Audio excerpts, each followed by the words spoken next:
estás en los cielos, santificado es tu nombre, viene a nosotros tu reino, se hace, Señor, tu voluntad, así en la tierra como en el cielo. Nos das hoy nuestro pan de cada día y perdona nuestras ofensas como también nosotros perdonamos a quienes nos ofenden. Nos libra de tentación y nos da la fuerza y el denuedo para estar llevando tu palabra cada día, Señor. Gracias, Señor, por Laura, gracias por su vida, gracias, Padre, porque podemos estar llevando el Evangelio de nuestro Señor Jesucristo como tú nos has mandado. Estamos en el quinto capítulo del libro de Hebreo y estamos impartiendo esta clase por gracia, como por gracia la hemos recibido. Bendiciones, amados. Laura, bendición y que tu pueblo te recibe con amor. Amén. Dios le bendiga abundantemente. Damos infinitas gracias a Dios que una vez más nos da la oportunidad de poder compartir su palabra con cada uno de ustedes que fielmente están en las redes escuchando la enseñanza de la palabra de verdad, palabra de vida, palabra que le ayuda a crecer para la madurez espiritual, para poder tener la vida abundante que Dios quiere que tengamos por el conocimiento de su palabra. Como decía el pastor Huáscar, estamos ya en el capítulo 5 del libro a los Hebreos y hoy vamos a estar hablando de Jesús como nuestro gran sumo sacerdote. Leemos la primera parte del capítulo 5 que va del 1 al 10 porque empieza una línea de tema estableciendo el señorío de Jesús y estableciendo como tema central a Jesús como el gran sumo sacerdote. Y luego una segunda parte que ya es una enseñanza específica para la iglesia de Hebreos y que hoy es para la iglesia del día de hoy, la iglesia contemporánea que está siguiendo los mandatos de la palabra del Señor para esa madurez, para ese crecimiento, qué es lo que Dios quiere para nuestra vida y cómo nosotros debemos estar en este proceso de la vida cristiana y poder seguir avanzando. Porque recordemos que siempre hablamos que es un proceso hasta llegar a la estatura del varón perfecto que es Cristo. Entonces, en el libro de los Hebreos vemos esta primera parte que el escritor quiere ir nuevamente a todo lo que era los rudimentos del antiguo pacto y explicarlo al pueblo de los hebreos, qué era lo que se hacía anteriormente, porque muchas veces, aún en la actualidad, hay personas que quieren ir a buscar todos esos rudimentos y tradiciones hebreas para servirle a Dios. Y aquí el libro de los hebreos lo que está enfatizando es, ya Cristo vino, en nuestro gran sumo sacerdote, hizo un sacrificio que es perfecto una sola vez y para siempre, y es a través de él que nosotros ahora somos ministrados para tener comunión y una relación de intimidad con Dios. Hebreos 5, 1 al 10, leo de la siguiente manera, porque todo sumo sacerdote tomado de entre los hombres es constituido a favor de los hombres en lo que a Dios se refiere, para que presente ofrenda y sacrificio por los pecados, para que se muestre paciente con los ignorantes y extraviados, puesto que él también está rodeado de debilidad y por causa de ella debe ofrecer por los pecados, tanto por sí mismo como también por el pueblo. Y nadie toma para sí esta honra, sino que es llamado por Dios, como lo fue Aarón. Así tampoco Cristo se glorificó a sí mismo haciéndose sumo sacerdote, sino que de él se dijo, tú eres mi hijo, yo te he engendrado hoy. Como también dice en otro lugar, tú eres el sacerdote para siempre, según el orden de Melquisedec. Y Cristo en los días de su carne, ofreciendo ruegos y súplicas con gran clamor y lágrima al que le podía liberar de la muerte, fue oída a causa de su temor reverente. Y aunque era hijo, por lo que obedeció, aprendió la obediencia y habiendo sido perfeccionado, también vino a ser el autor de eterna salvación para todos los que le obedecen. Y fue declarado por Dios sumo sacerdote según la orden de Melquisedec. El tema central o el eje transversal del libro de los Hebreos es Jesús, nuestro gran sumo sacerdote. Y aquí lo toma el escritor del Salmo 110 cuando lo pone como una guía y argumenta que el Mesías estaba destinado a ser sacerdote para siempre, según la orden de Melquisedec. Vemos en el verso 6 que este sacerdocio le estaba enseñando es superior al sacerdocio de los levitas, que supervisaban la vida religiosa de Israel de acuerdo a la tradición hebrea.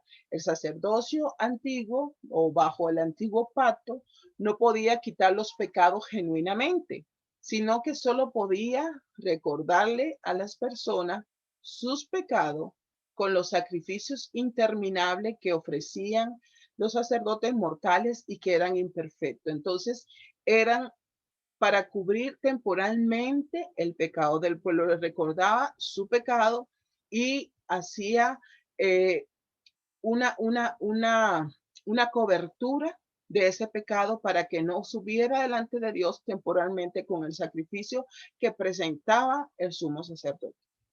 El sacerdocio de Jesús dice ahora ofrece un sacrificio definitivo, una vez y para siempre. Y nos ofrece a un mediador que no solamente se ofreció en sacrificio, sino que vive eternamente para siempre e intercede por nosotros. Entonces, ¿qué es el énfasis que hace esta palabra sobre el sacrificio y la intercesión en la forma en que podemos ver que se sacrificó, fue la ofrenda, pero a la vez fue glorificado y que está eternamente intercediendo por nosotros como sumo sacerdote? Entonces, por eso se dice de Jesús como el gran sumo sacerdote y que se dice la palabra que su sacerdocio era para siempre. El libro de los Hebreos está aquí tratando de destruir esa forma en que los hebreos veían a Dios. Entonces, aunque el sistema levítico para la escogencia del sacerdocio fue parte de los buenos propósitos de Dios para su pueblo, también estuvo destinado para qué? Para apuntar más allá de sí mismo, sino que estaba apuntando al futuro sacrificio que iba a ser definitivo por parte de Jesucristo. No era un dispensario mágico para encontrar el favor de Dios. Ahora dice que en Cristo ya vino y se ofreció a sí mismo por nosotros, que se puede experimentar el perdón genuino por los pecados, que es directamente por la gracia de Dios, que no es por la persona, no es por quien está ofreciendo el sacrificio, sino que por lo que Cristo hizo en la cruz del Calvario, nosotros ahora tenemos redención y esto es solamente por pura gracia. Ya no tiene sentido hacer limpieza o los rituales de por vida como se hacía en el antiguo pacto. No tenemos que empezar a hacer cosas para llenar un recipiente y presentárselo a Dios y me gano el favor de Dios con las cosas, con las obras que yo hago. Mis actividades religiosas no añaden absolutamente nada a lo que Cristo hizo en la cruz del Calvario. Por mí es un sacrificio una vez y para siempre y fue perfecto y es completo. Al confiar en Cristo y su sacrificio somos justificados frente a Dios. Por lo cual, al entrar él, dice el versículo Hebreos 10:5, por lo cual, al entrar él, refiriéndose a Cristo, en el mundo, dice sacrificio y ofrenda, no has querido, pero un cuerpo ha preparado para mí. Dios dice, o sea, ya no quiero su ofrenda y su sacrificio, sino que ahora viene mi cordero sacrificar para que Él ofrezca una vez y para siempre el sacrificio para no solamente cubrirlo temporalmente, sino quitar, borrar, eliminar todos los pecados de su pueblo.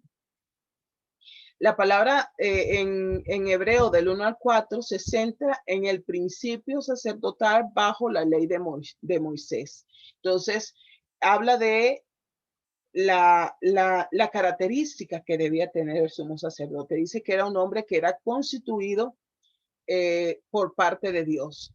Porque todo sumo sacerdote tomado del 1 al 4, estoy leyendo, tomado entre los hombres, es constituido a favor de los hombres en lo que a Dios se refiere, para que presente ofrenda y sacrificio por los pecados, para que se muestre paciente con los ignorantes y los extraviados, puesto que él también está rodeado de debilidad y por causa de ella debe ofrecer por los pecados tanto de sí mismo como también del pueblo.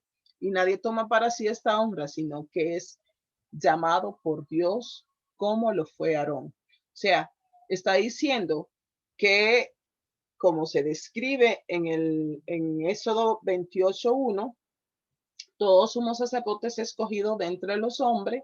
Dios establece el sacerdocio como un oficio, el de sumo sacerdote desde los días de Moisés. Está aquí explicando nuevamente, desde los días de Moisés, Dios es quien escoge, pone a la persona, le da las instrucciones. Entonces el autor del libro de los Hebreos resume de manera muy cuidadosa el trabajo del sumo sacerdote al decir que él presenta sacrificio por los pecados tanto del pueblo como de sí mismo. O sea, la función principal de un sacerdote era oficiar directa o indirectamente a través de su sacerdocio esos sacrificios para el Señor. Entonces, la frase ofrenda y sacrificio por los pecados nos recuerda que no todos los sacrificios eran de expiación de sangre por el pecado. Muchos rituales que se hacían en la tradición bajo la ley de Moisés tenían su fundamento o se hacían para de ofrenda intercesora, de ofrenda de agradecimiento, ofrenda para expresar el compañerismo, para la comunión, para un montón de actividades religiosas que se hacían y no era solamente para expiación de los pecados. Por eso hace aquí esta diferenciación de ofrenda y sacrificio. Está diciendo, no solamente estaba el sumo sacerdote para ofrecer el sacrificio por expiación del pecado, sino que se hacían las actividades de las ofrendas. Entonces, pero ¿qué decía del sacerdote? Una característica importante, para que se muestre paciente. El ideal era que un sumo sacerdote fuera una persona que fuera paciente, que ayudara a las personas que estaban extraviados, que no tenían el conocimiento, que no tenían una buena instrucción, que ministraría el sacrificio expiatorio con un corazón lleno de amor, de misericordia para con el pueblo. Entonces, en este ideal, el sumo sacerdote es paciente porque entiende que él también está rodeado de debilidad, porque eso lo dice previamente antes de decir que él estaba rodeado de debilidad y que él presentaba sacrificio por sí mismo y por el pueblo. Entonces dice que debía ser una persona con un corazón lleno de amor, con mucha paciencia para orientar, dirigir al pueblo.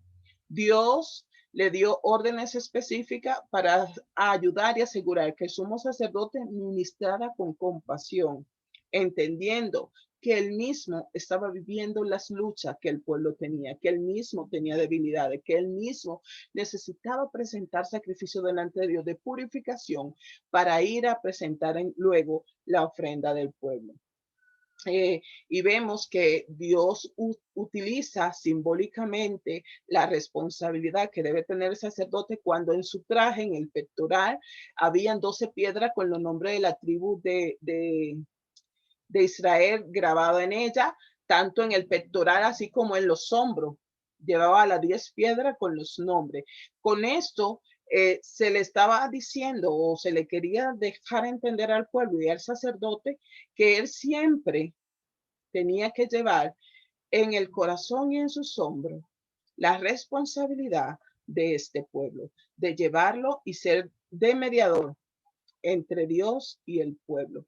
Dice que por causa de esas debilidades, él ofrecía para sí mismo sacrificio.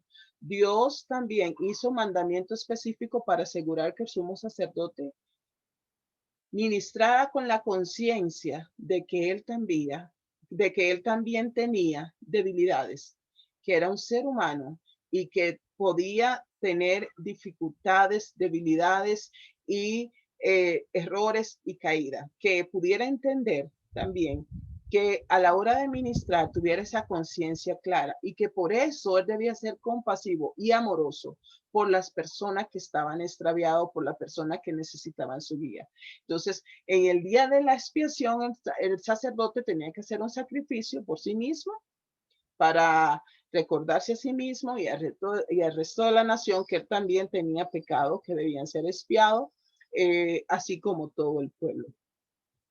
Y le continúa diciendo, y nadie toma para sí esta honra, sino el que es llamado por Dios, como fue Aarón. El sumo sacerdote era tomado de la comunidad del pueblo de Dios, pero no era elegido por el pueblo. No era el pueblo quien decidía a quién ponía o quién quitaba del sacerdocio, sino que era designado por Dios para el pueblo. Entonces es importante señalar que nadie, dice, nadie toma para sí esa honra.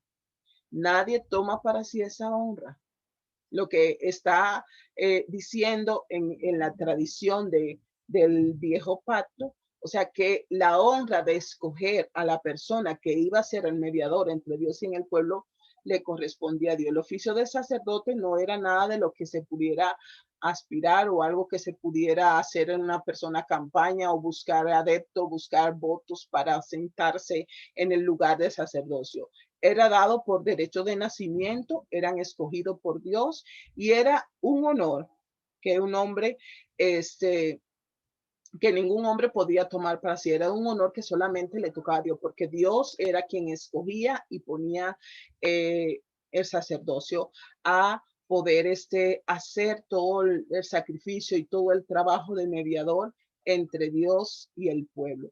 El verdadero sacerdocio y el sumo sacerdote vienen de una línea específica, de una descendencia específica. Todos los sacerdotes vienen de Jacob, el nieto de Abraham, que luego se le cambió el nombre como Israel. Cada sacerdote viene de esta tribu de Leví, uno de los 13 hijos de Jacob. Dios aportó la tribu de Leví la apartó para sí como una tribu comprometida con su servicio como representante para toda la nación. Entonces, de la tribu de Leví salen 3 hijos que son Gerson, Coat y Merari. De estos descienden todos los que son los sacerdotes para ministrar en el templo.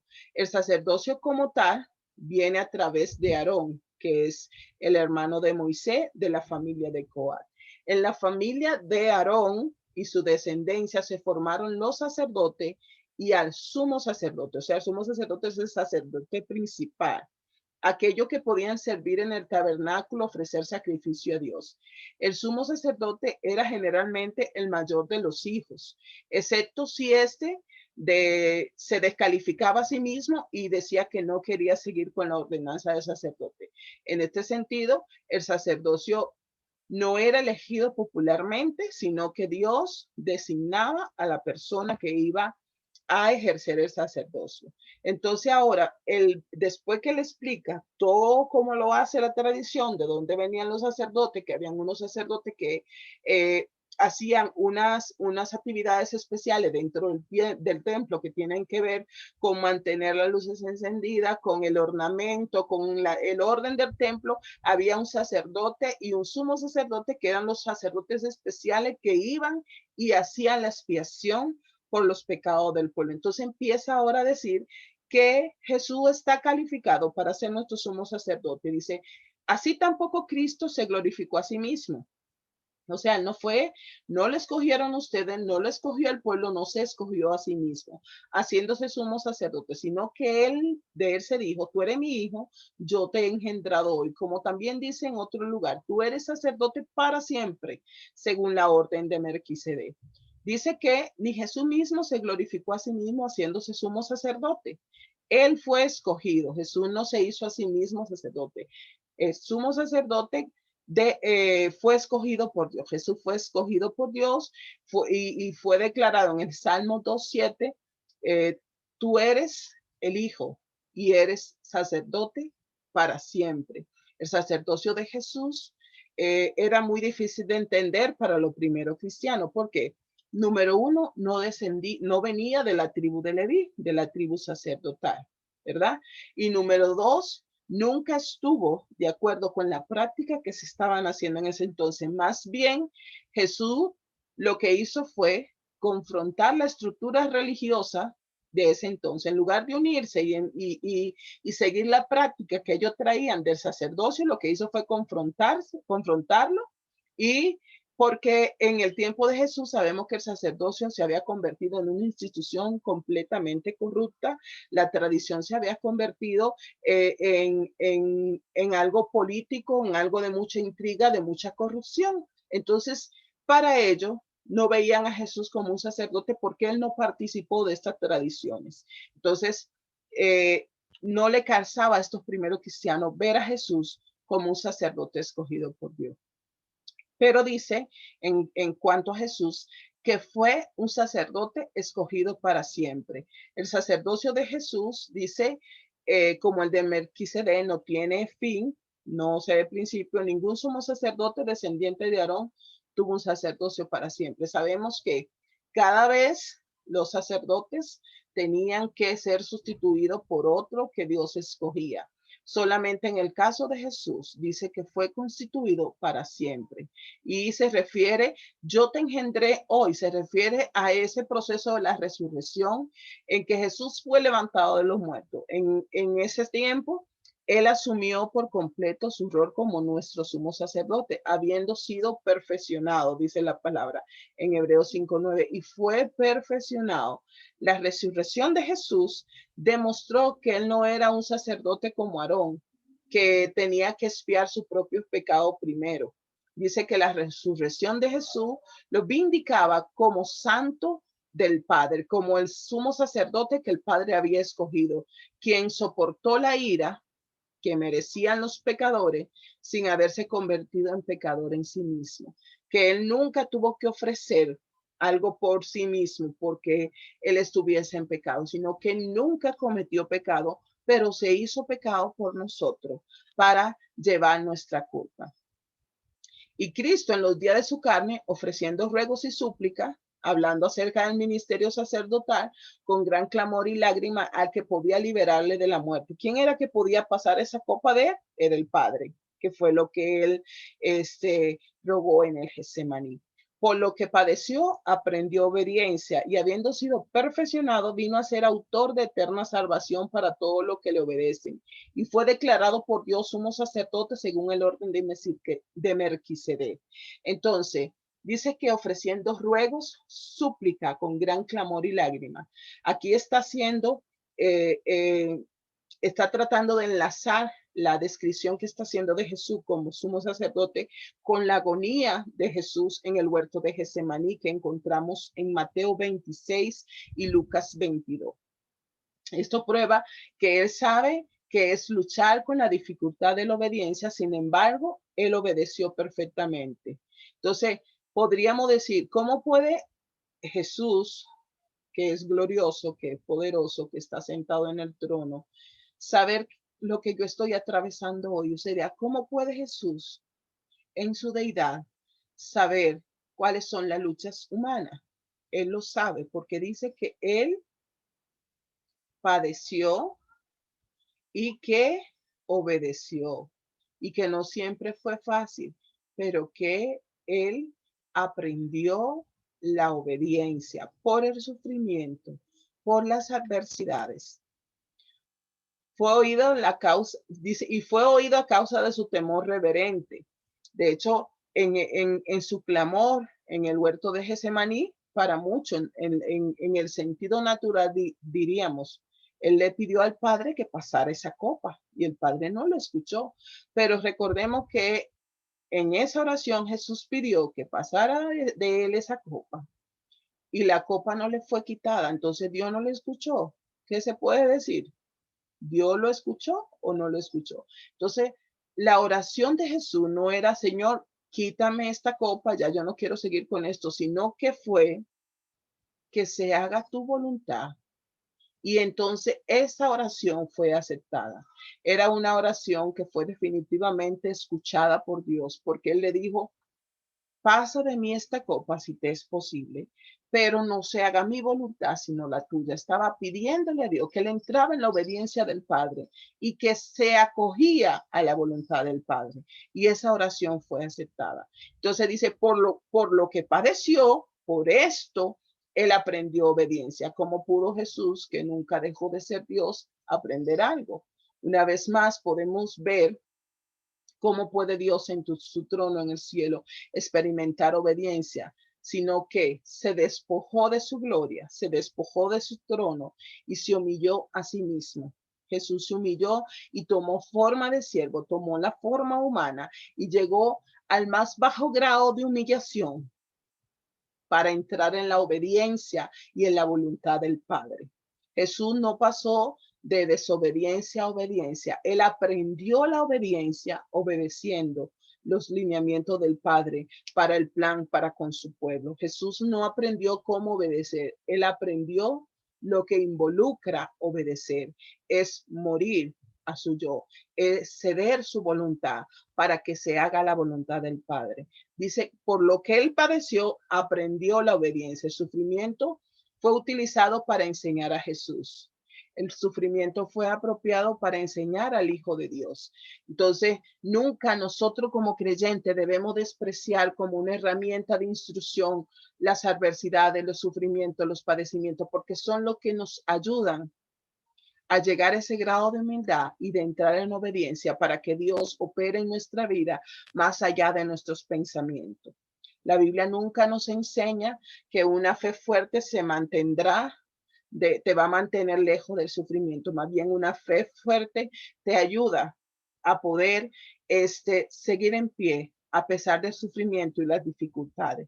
Entonces, todos los creyentes estamos expuestos al sufrimiento. Nos habla en 1 Tesalonicenses 3:3. Es a través de muchas tribulaciones que entramos al reino de Dios. Y en Hechos 14:22, nuestro padecimiento presente son el preludio a la glorificación que viene en el futuro. Entonces, es una antesala. Entonces, todo esto nos prepara para ser rendido y aprender obediencia en el servicio a Dios.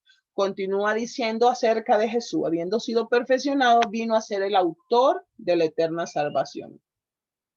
La experiencia de Jesús con el sufrimiento lo hace perfectamente apto para ser el autor, para ser la causa, para ser la fuente, para ser el origen de nuestra salvación. Algunos no quieren que Jesús o no reconocen a Jesús como el autor de su salvación. Eso estaba pasando en esa iglesia de los hebreos. No se quería reconocer a Jesús como el autor de la salvación. Querían seguir con las tradiciones, querían seguir con las ceremonias religiosas, querían seguir ellos tratando de ganarse el favor de Dios. Y aquí le dice, Jesús, ¿quién padeció? Quien entró en esa obediencia genuina y perfecta delante de Dios, se ganó la autoría de nuestra salvación. Él es la causa, el origen, el principio, la fuente de nuestra salvación. Entonces, hay muchos que quieren escribir el libro de su propia salvación. Hay muchos que quieren engañarse a sí mismos y buscar otro camino, otro mecanismo, cómo agradar o cómo alcanzar la salvación. Dios no está interesado en esos métodos. Solo Jesús puede ser el autor de la eterna salvación. Dice que por su eterna deidad Jesucristo vino a ser sumo sacerdote conforme a la orden de sacerdotal de Melquisedec.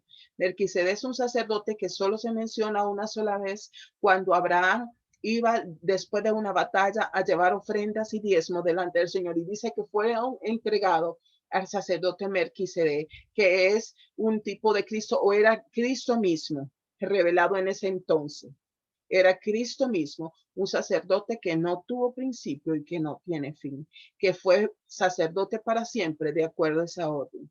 Entonces, pero por su encarnación vino a ser sacerdote también como la orden sacerdotal de Aarón. Entonces, aquí se le estaba tratando de explicar al pueblo de Hebreos que Jesús tenía un sacerdocio de la línea sacerdotal de Aarón, que era terrenal, pero también cumplía perfectamente con la orden sacerdotal del cielo. La obra sacerdotal de Jesucristo es exclusiva para el creyente que ha sido redimido por la sangre de Cristo en la cruz del Calvario. No es como para toda la humanidad, no es para todo lo cuanto existe. Dice que es exclusiva para el creyente que ha sido redimido, que ha entrado en este pacto de salvación. Entonces, dice que Él está intercediendo a la diestra del Padre. Él no está intercediendo por todo el mundo, por los pecadores, por los impíos. Vemos textualmente que nos dice Juan 17:9. Yo ruego por ellos, no por el mundo, sino por lo que me diste, porque tuyos son. Entonces, el ministerio sacerdotal de Jesús está exclusivamente destinado para los creyentes que han sido redimidos y que han entrado bajo el pacto de salvación por el sacrificio que él hizo en la cruz del Calvario. En la segunda parte del capítulo de Hebreos podemos ver cómo el autor, después de dar esta enseñanza acerca de la orden sacerdotal de Jesús y de la preeminencia de Jesús, de la importancia de Jesús como el autor de la salvación, empieza a hacer una advertencia contra la apostasía, contra creer en otro mensaje que no sea el mensaje de la cruz, en seguir otro mensaje que no sea el mensaje de Jesús, en vivir o practicar otra doctrina que no sea lo que Jesús enseñó. Y empieza a decir, acerca de esto tenemos mucho que decir y es muy difícil de explicar. ¿Por qué ustedes se han hecho tardo para oír? Porque ya deberían ser maestros después de tanto tiempo, tienen necesidad de que les vuelva a enseñar cuáles son los primeros rudimentos de la palabra de Dios. Y han llegado a ser tales que tienen necesidad de leche, no de alimento sólido. Y todo aquel que participa de la leche es un inexperto en la palabra de justicia porque es niño. Pero el alimento sólido es para los que han alcanzado madurez, para los que por el uso tienen los sentidos ejercitados en el discernimiento del bien y del mal. La exhortación aquí viene ahora para la madurez. Ya le explicamos específicamente el ministerio de Jesús, ya le estamos indicando nuevamente, ya esto le dice, ya se lo habíamos enseñado, pero ahora tenemos que volver nuevamente al principio porque hay una conducta que se ha hecho recurrente en ustedes que se están haciendo tardo para oír. Esto explica por qué el autor no entra inmediatamente a hablar de Melquisedec. Él quiere tratar algunos aspectos básicos importantes antes de pasar al tema de más complejo como es la condición espiritual que lo tenían que explicar y que era muy difícil de explicar. Ser tardo para oír no era un problema de audición que yo tenía, no era un problema en sus oídos, no era fisiológico, sino que era un problema con su corazón. Le estaba diciendo, ustedes simplemente no están interesados en escuchar lo que Dios le quiere decir. Ustedes realmente han cerrado sus oídos y no quieren escuchar la palabra de Dios, y esto me está diciendo que aquí hay un problema espiritual, que sus oídos funcionan perfectamente, pero ustedes han cerrado su corazón para que sus oídos no puedan captar el mensaje que se le está dando. Entonces, estos cristianos ¿qué estaban ellos sintiendo? Ganas de renunciar a Jesús, eran tardo de oír, entonces la dureza de su corazón, por lo general, llegaba primero, después el deseo de renunciar. Cerraban sus oídos a la verdad que se le había enseñado y que se le estaba enseñando recurrentemente y endurecían su corazón y luego venían a estar en dos pensamientos y devolverse nuevamente a la tradición. Ellos se han vuelto tardos para oír, indica que ellos no fueron tardos para oír desde el principio, sino que se hicieron de esa manera, sino que fue un proceso, porque dice, se han vuelto tardos para oír. Quiere decir que en un principio escucharon la instrucción, la palabra, y es lo que especifica, porque ya que han escuchado, porque debiendo ser ya maestro después de tanto tiempo que se le viene enseñando, tienen necesidad de que volvamos nuevamente a enseñarle acerca de los rudimentos de la palabra. Entonces, aquí en el versículo 12 vemos como la incapacidad de este pueblo para madurar estaba siendo expuesta, porque debiendo ser ya maestro, ahora tienen necesidad de que volvamos a los principios, a los primeros rudimentos, enseñarles la palabra.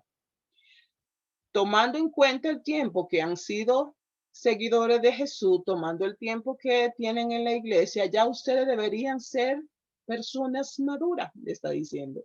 Ya ustedes deberían ser maestros, no nosotros estarle enseñando, sino usted estar enseñando a otros. Debieron ser maestros. No es que ellos fueran personas especiales que tenían un rol único de la enseñanza, sino que le está diciendo, han recibido tanto, se le ha enseñado con tanta claridad, con tanta limpieza y pureza la palabra, que deberían ser maestros, en el sentido que todo cristiano debe ya tener la capacidad y la madurez para enseñar a otros la verdad del reino. Hay un sentido importante en que todo cristiano debe ser un maestro, que podemos podemos ayudar, podemos discipular, podemos siempre tener la capacidad de poder darle palabra a otras personas, porque ya hemos abierto nuestro corazón para recibirlo y hacer que ésta se haga rema en nuestra vida y poder transmitirlo al otro. Pero ¿qué pasa? Que enseñanza es el paso final de un aprendizaje y usted no puede enseñar si usted no lo ha aprendido, si usted no lo ha vivido, si usted no lo ha practicado. Entonces le estaba diciendo, no están viviendo la palabra, no son personas maduras, porque tienen necesidad de que le volvamos a enseñar cuando ya pueden ser maestros. Y volvemos nuevamente como al ABC, cuando está aprendiendo a leer y escribir, a la E I O U, volvemos a lo básico, porque pudiendo ser maestro, han endurecido tanto su corazón que no ven más allá de sus propias barreras y no han avanzado en lo que es el crecimiento de la palabra y tenemos que volver a enseñar. Esto no es algo, ¿verdad? Que estaba a favor de ello, volver a estar enseñándole los primeros rudimentos de un cristiano maduro, personas que deben estar en otro nivel de vida y de madurez espiritual. Volver nuevamente, dice, a darle leche. Más bien, el sentido que él está hablando es que debían ser capaces de enseñarse entre ellos mismos y estar siempre recordándose cuáles eran esos rudimentos. No es solamente lo escuché y lo dejé. Entonces hace el contraste entre alimento sólido y lo que es la leche, porque habiendo llegado a ser tales que tienen ahora necesidad de leche y no de alimento sólido, y todo aquel que participa de leche es inexperto en la palabra de justicia, porque es niño, pero el alimento sólido es para los que han alcanzado madurez, para los que por el uso tienen el sentido ejercitado en el discernimiento del bien y el mal. Han llegado a tal necesidad que necesita que se le dé leche. Corresponde a que a eso no, a esos primeros rudimentos. Hebreos 5:12 habla de alimento sólido, una comida de consustancia. Un ejemplo de esto es entender la conexión entre Jesús y Melquisedec, porque ellos no hacían la conexión del sacerdocio de Jesús como un sacerdocio espiritual que viene de una orden dada del cielo, que no es que la leche sea mala, pero estos cristianos debían haber agregado alimento sólido a su dieta, poder asimilar estas verdades del reino y llevarlo a la vida práctica y ya dejar de estar pensando en que tengo que volver a retomar todas mis prácticas pasadas de religiosidad. Entonces, Pedro recuerda acerca del crecimiento y la madurez espiritual en 1 Pedro 2:2, deseen como niño recién nacido la leche espiritual no adulterada, para que por ella crezcan para salvación, para seguir ejercitándonos en ese proceso de madurez. En el lenguaje original, el sentido de que porque es niño es porque se han convertido en niños. Y no hay nada más desagradable, nada más que se pueda como ver mal una persona adulta, cronológicamente adulta y con conducta de niño. No hay nada más agradable que un verdadero niño en Jesús, pero con conducta de niño es algo totalmente desagradable, no tiene comparación. No hay, pero hay, si un niño, si una persona que debería ser madura o es madura físicamente y tiene una conducta de niño, es irritable. La persona no quiere interactuar con eso, porque pudiendo ser maduro se convierten en niños. ¿Qué pasa con esto? Cuando una persona se convierte en un niño cuando podría ser maduro. Los niños, ¿cómo son? Lo puede pasar de una persona a otra. Son personas inestables. Así actuaría un cristiano como niño, como un inestable. Lo puede pasar de una persona a otra, son llevadas por doquiera por todo viento de doctrina, dice Efesios 4:14. O una persona que provoque división en la vida cristiana. Los niños que hacen tienen su propia cuna en la cual se aferran, los niños tienen una denominación muy popular para todo es de ellos, todo es mío, mi iglesia, mi ministerio, mi llamado, mi, y son totalmente egocéntricos. O si es deslumbrado por las celebridades cristianas de uno de otro tipo, como los niños, porque para los niños, ¿quiénes son lo más importante? Su papá, su maestra, se glorían mucho en la persona que lo rodean. Y entonces eso le está diciendo el apóstol Pablo luego al pueblo cuando le dice, o sea, me sorprenden que ustedes hoy todavía estén diciendo, no, es que yo soy de Pablo, no, es que yo soy de Apolo, y empiezan a buscar, es que yo soy de esta denominación, es que yo soy de la otra, cuando deberíamos estar lo suficientemente maduro para decir, yo soy de Cristo, le sirvo a Cristo y hablo como un discípulo de Cristo. No una conducta de niño de que soy de este grupo y entonces aquel otro grupo no es de lo mío o algo así. ¿Cómo se puede ver que una persona espiritualmente está actuando como niño? Pasa mucho tiempo dormido espiritualmente, no le interesan las cosas de Dios, como un niño que duerme cuando están pequeñitos, duermen y duermen y duermen. O los niños no son tan estables en su caminar, son irritables en sus sentimientos, son cambiantes en su temperamento, en su carácter y todo esto porque está en un proceso de desarrollo y de crecimiento y todavía no están lo suficientemente maduros para poder controlar todas estas cosas. Hacen rabieta por cualquier cosita. Si no me miraron bien, entonces me voy y ya abandono todo, dejo el ministerio. Si las cosas no se hicieron como yo dije, entonces dejo todo botado porque aquí se trabaja como yo digo o no se trabaja. Entonces, está hablando de esa conducta. ¿Qué están haciendo ustedes cuando ya se le ha dado la enseñanza, se le ha dado la palabra? Y ahora están actuando como niños. Son inexpertos en la palabra de justicia, se han convertido en niños porque se exponen a sí mismos.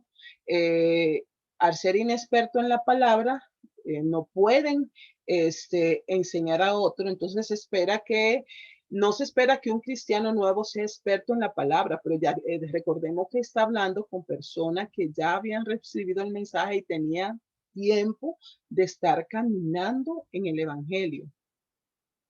Entonces, no tenían no tenían su sentido ejercitado. Nuestro sentido, dice, deben estar formados por el hábito y por la práctica, dice, para el discernimiento del bien y del mal, doctrinalmente, no moralmente, doctrinalmente, ¿cuáles son las verdades? ¿Cuáles son las verdades que encierra el mensaje de la cruz? Usted como creyente la sabe, la conoce, la maneja, la puede enseñar.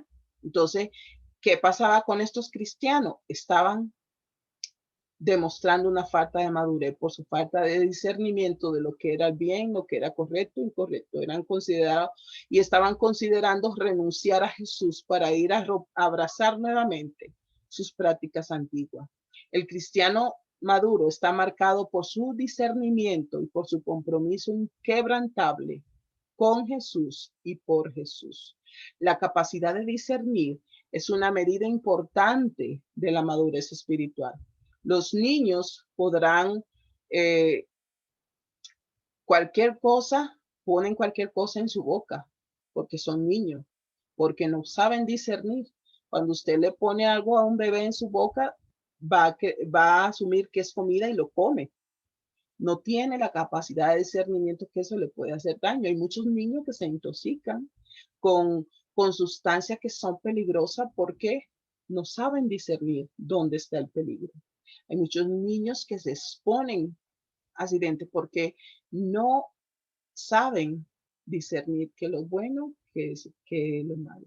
Los niños espirituales son débiles, aquí está hablando, entonces son niños espirituales, son débiles para discernir y para aceptar cualquier tipo de comida espiritual. Están débiles y cualquier cosa que le vengan a hablar o a darle como una comida espiritual, se le están comiendo aunque le va a hacer daño, aunque va a ser nocivo para su vida. Le está diciendo, abran los ojos, ya no es tiempo de estar actuando como un infante y vamos a abrazar nuevamente el pacto de la salvación que se centra en Jesús como el autor de nuestra salvación. Se le advierten dos cosas. Dejarlo ya inmediatamente, dejen ya, o sea, cambien la doctrina más simple.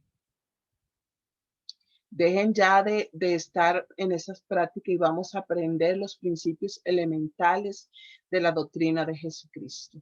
El primer fundamento del edificio que debe ser edificado en cada creyente es Cristo, la base, el autor y consumador de la salvación.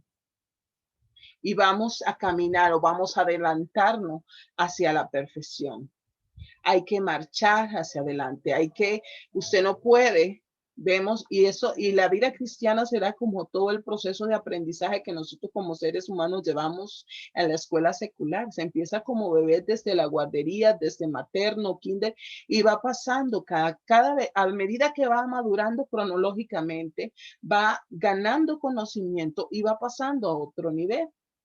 Entonces, si un niño empieza a quedarse en el mismo nivel varios años, inmediatamente se empieza a buscar ayuda porque hay un problema.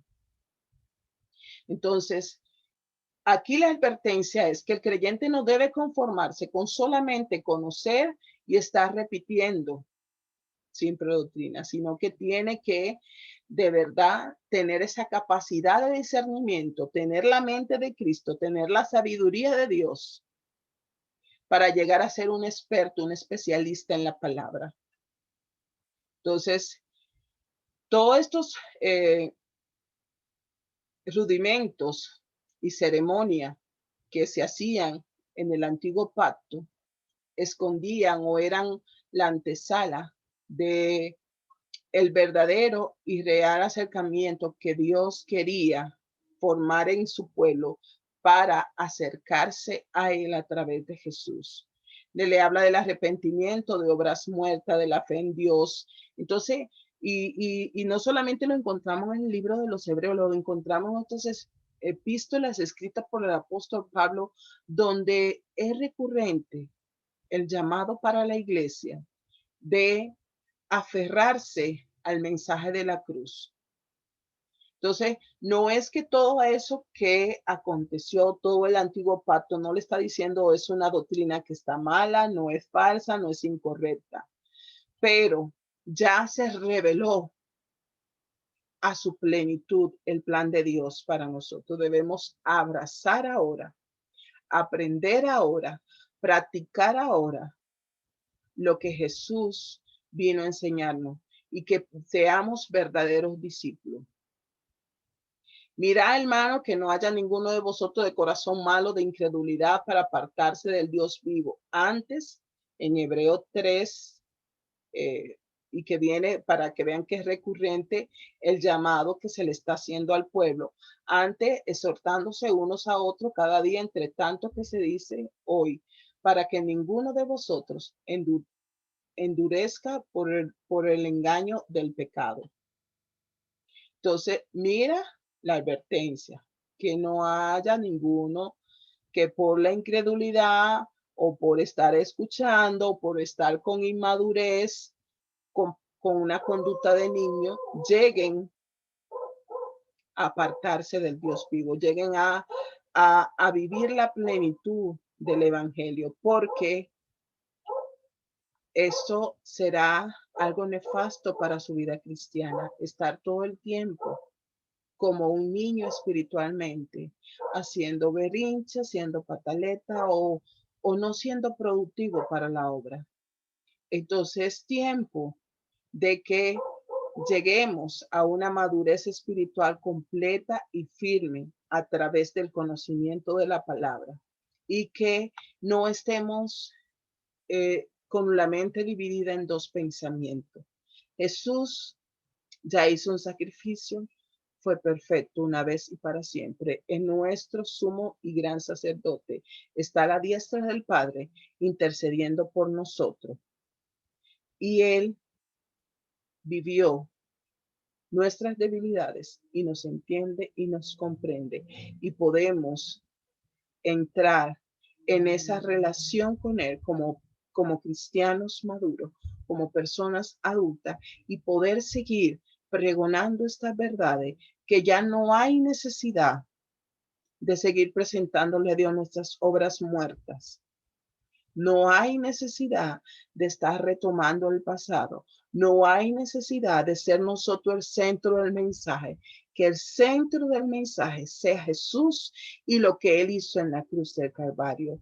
Es como una enseñanza que en ese momento para esos cristianos específicos se le estaba dando, pero hoy se le está dando para la iglesia de Cristo.